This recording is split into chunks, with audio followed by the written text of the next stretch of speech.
So in answering the question, can I get a mortgage if I'm new to Canada? It can really depend on the residency status of the clients, right? And as purchasing requirement and the mortgage requirement are not the same.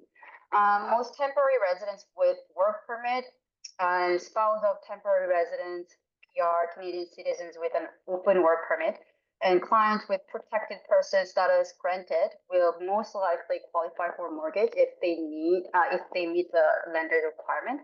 But let's say an international undergrad student who's purchasing a home, and the client may be able to purchase a property in Canada, but by meeting the specific criteria, but there isn't going to be a lender who's going to lend the mortgage to the client who's restricted to work a certain number of hours per week.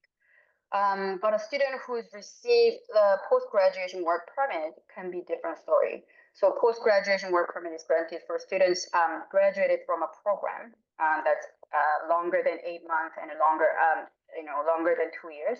So, and that permit can be valid up to 3 years. And if the client he's a student with a PGWP, treat it like a work permit holders for the mortgage application.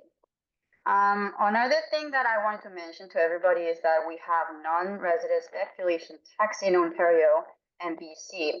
And I think it's crucial for mortgage professionals to remind the clients this information because when I have the initial call with my clients, I almost like 90% of the time, they don't know about this tax. And since this tax is high, so high, they give up purchasing a property.